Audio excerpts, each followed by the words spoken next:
dê o teu melhor, se tu deres o teu melhor, tu vai ver. Faça isso não, isso aí é barganhar. Deus manda a gente trabalhar. A oferta, meus irmãos, é o crente sincero que ama a obra de Deus, ele vai contribuir de todo o seu coração. O pastor disse que quem não desse o dízimo não ia para o céu. E como que ele embasou essa ideia dele? Ele citou uma passagem do livro de Malaquias que diz que o povo de Israel estava roubando de Deus porque eles não estavam dizimando. A última ordem sobre o dízimo está lá no Antigo Testamento, que é Malaquias. Deus, vendo isso, já coloca lá em Malaquias: eu, o Senhor, não mudo.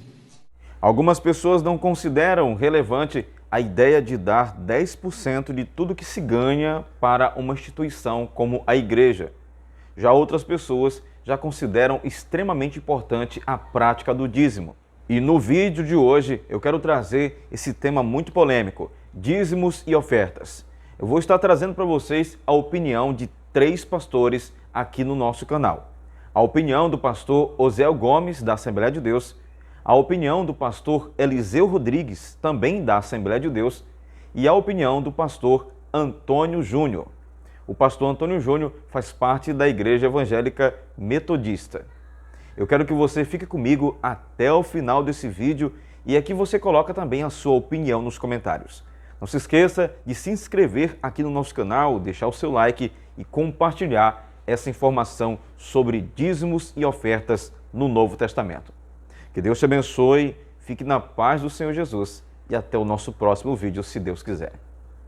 Como é a barganha? É aquele negócio: olha Deus, eu vou te dar, eu vou plantar, mas eu quero. Aí já está errado.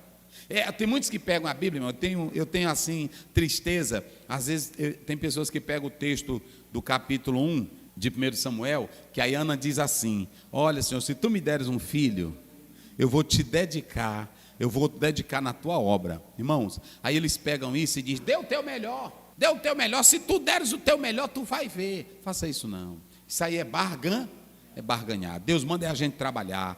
A oferta, meus irmãos, é o crente sincero que ama a obra de Deus, ele vai contribuir de todo o seu coração. O que o pastor deve fazer é pregar, ensinar e mostrar pela Bíblia. Se o crente quiser vir para cá, ele vai servir a Deus com sinceridade, não é assim? Com verdade e pronto. E aí você tem que deixar o evangelho da barganha, que é a pregação da prosperidade. Aí você tem a doutrina bíblica dos dízimos sob o ataque, dizendo que o dízimo era do tempo da lei e que não precisa pagar dízimo. Jesus não falou sobre dízimo, Jesus falou sobre dízimo. Mateus 23. Ai de vós, escribas e fariseus, hipócritas, pois que dais o dízimo da hortelã, do endro e do cominho, e desprezais o mais importante da lei, o juízo, a misericórdia e a fé.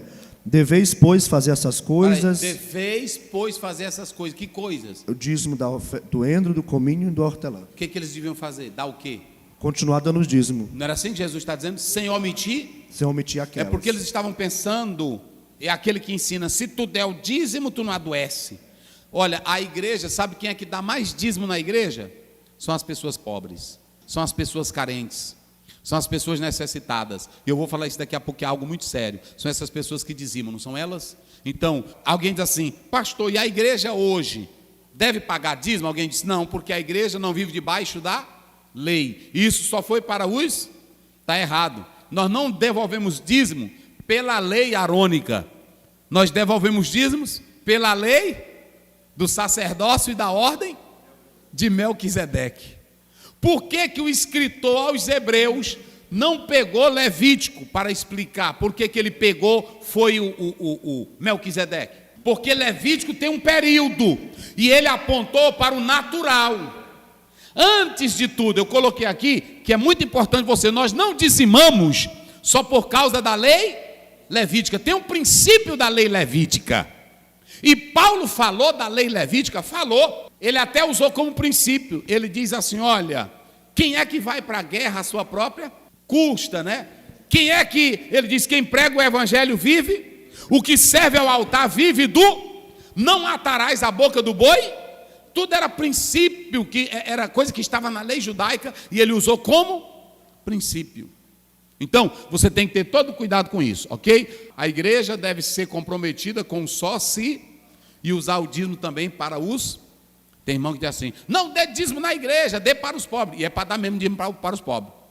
A igreja ela tem que usar o dízimo dela para o social, sim ou não? A questão de dízimo aí é abolido, porque é coisa lá do Antigo Testamento. Onde é que está escrito? A última vez, Malaquias. Está lá em Malaquias, Antigo Testamento. Pois é, graças a Deus que é no Malaquias, o último livro do Antigo Testamento. Parece-me que Deus, percebendo na sua onisciência, que muita gente diria isso. O último versículo, última ordem sobre o dízimo está lá no Antigo Testamento, que é Malaquias. Deus vendo isso já coloca lá em Malaquias: eu, o Senhor, não mudo. Aleluia.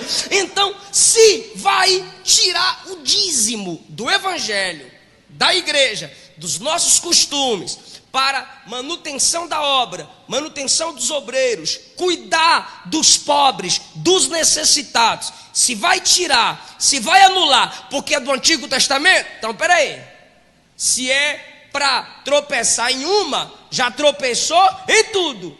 Antigo Testamento, só porque a lei é de lá, o dízimo é de lá, deve ser anulado, então você não pode casar. Porque no Antigo Testamento foi estabelecido o casamento. Você não pode constituir família. Foi no Antigo Testamento que a família foi constituída. Nem trabalhar, dessa muita gente gosta, porque foi no Antigo Testamento que o trabalho foi constituído. Não cuide dos pobres. Eu não dizimo, mas eu dou dinheiro para pobre. Em vez de dizimar aí para pastor ladrão, pregador ladrão, eu dou para pobre. Pois é, biblicamente, na linguagem do Antigo Testamento que tu aboliu, tu é ladrão. E segundo, a parte da Bíblia que inicia e constitui o cuidado aos pobres também é do Antigo Testamento. Não cite os 10 mandamentos. Por quê? Porque é do Antigo Testamento. Não cultue, porque a ordem no culto, estabelecimento de culto, foi iniciado onde, igreja? No Antigo Testamento. Não toque instrumento. Tem músico que não dizima. Eu não dizimo porque o dízimo é do Antigo Testamento. Eu não dizimo porque o dízimo é do Antigo Testamento. Então tá bom, não toque instrumento na igreja. Por quê, pastor? Porque no Antigo Testamento se instituiu a música na igreja. Nem vou pedir para dar glória. Você não vai ser amaldiçoado se você não entregar o seu dízimo. Você também não tem a obrigação de dar o dízimo como se fosse um imposto para ajudar no tabernáculo ou no templo, porque isso já não faz parte mais da realidade da igreja. Primeiro porque se fosse assim, você não teria que dar somente 10%, mas você teria que dar uma média aí de 23% da sua renda. Eu acredito que isso vai ficar muito puxado para muita gente. E isso era para ajudar aquele sistema que funcionava no Antigo Testamento e que já não é a nossa realidade de hoje. Mas fique comigo até o final, porque eu vou esclarecer mais algumas coisas muito importantes e eu vou dar a minha opinião. Eu vou te mostrar como que eu faço em relação a este assunto. Se você ler o Novo Testamento, você vai ver que depois da ressurreição de Jesus, não existia uma ordem, nenhum versículo dizendo que você tem que dar o dízimo, que representa 10%, mas sim que você deve contribuir conforme você determinou no seu coração. Isso está escrito em 2 Coríntios capítulo 9. Eu quero ler para você o que o apóstolo Paulo disse. Cada um dê conforme determinou em seu coração, não com pesar ou por obrigação, pois Deus ama quem dá com alegria. Amém?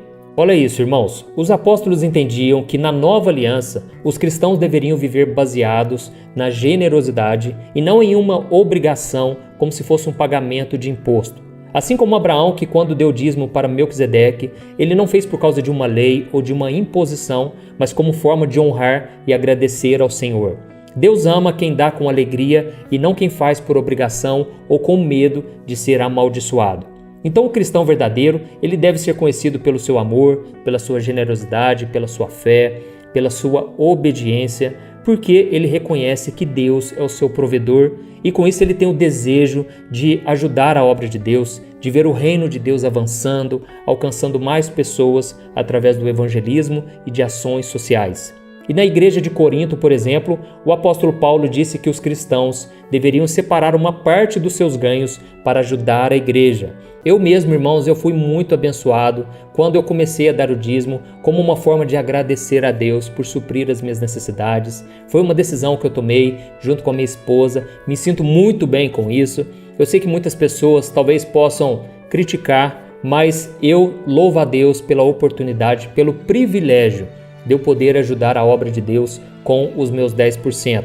E eu vejo isso também como uma forma de me disciplinar, porque durante uma época da minha vida eu tomei a decisão de não estabelecer um valor, uma porcentagem, mas eu percebi, irmãos, que eu acabava não ajudando muito, até mesmo porque eu ficava esperando surgir alguma oportunidade, alguém que precisasse de ajuda.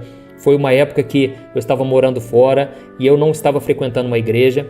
Então eu percebi que aquilo não foi bom para mim, e quando eu voltei a dar o dízimo, eu me senti muito bem, e até hoje eu sou muito grato a Deus por poder ajudar, contribuir na obra de Deus. Irmãos, nós precisamos tomar muito cuidado com o pecado da avareza, nós não podemos ser egoístas e não podemos jamais deixar de contribuir.